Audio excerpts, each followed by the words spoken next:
Assalamualaikum warahmatullahi wabarakatuh. Perkenalkan, nama saya Vera Putri Maharani dari Prodi S1 Ekonomi Syariah kelas 3 2.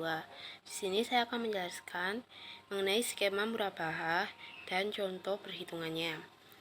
Dalam prakteknya, transaksi murabahah dapat dilakukan dengan pesanan maupun tanpa pesanan. Untuk murabahah berdasarkan pesanan, bank melakukan pembelian barang setelah ada pesanan dari nasabah, sehingga secara operasional murabahah berdasar pesanan mempunyai karakteristik sebagai berikut. Yang pertama yaitu perjanjian murabahah dapat bersifat mengikat ataupun tidak mengikat. Untuk perjanjian mengikat, pembeli tidak dapat membatalkan pesanannya apabila aktiva pembeli murabahah yang telah dibeli bank sebagai penjual mengalami penurunan nilai sebelum diserahkan pada pembeli. Maka penurunan nilai tersebut menjadi beban penjual atau bank. Kedua, pembayaran murabahah dapat dilakukan secara tunai atau cicilan.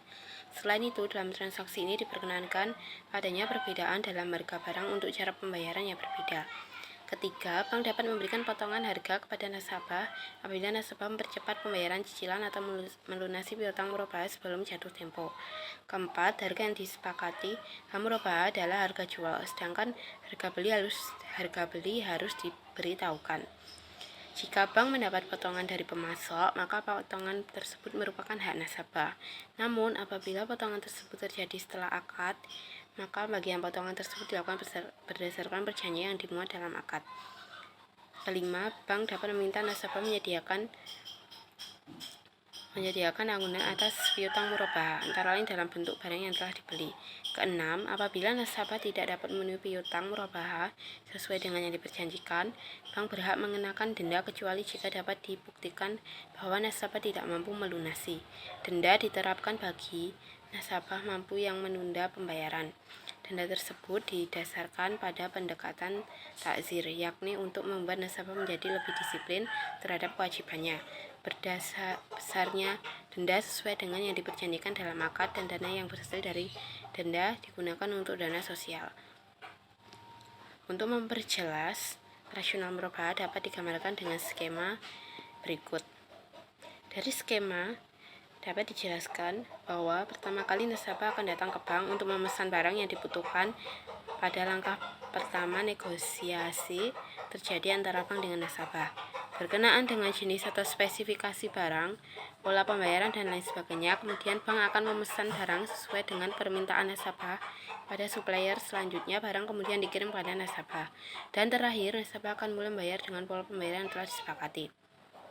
Kedua, murabahah adalah jual beli barang pada harga asal dengan tambahan keuntungan atau margin yang disepakati.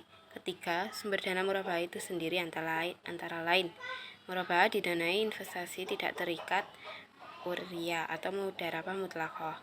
Murabahah didanai investasi terikat riyah atau mudharabah muqayyamah. Yang ketiga, murabahah didanai modal bank secara murni.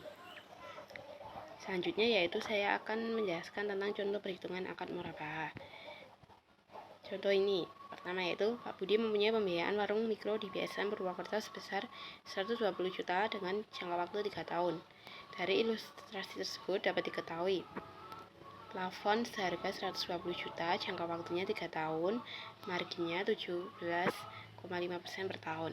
Maka perhitungannya, dengan pokok plafon bagi jangka waktu 120 juta dibagi 3 tahun sama dengan 40 juta per tahun, yaitu 3.300.000 per bulan. Margin keuntungan, plafon dikali persentase margin, berarti 120 juta dikali 17,5, yaitu 21 juta per tahun, sama dengan 1.750 per bulan. Yang terakhir yaitu jumlah angsuran, pokok plus margin keuntungan, 3.300.000 ditambah 1.750 sama dengan 5.050.000 per bulan. Terima kasih. Assalamualaikum warahmatullahi wabarakatuh.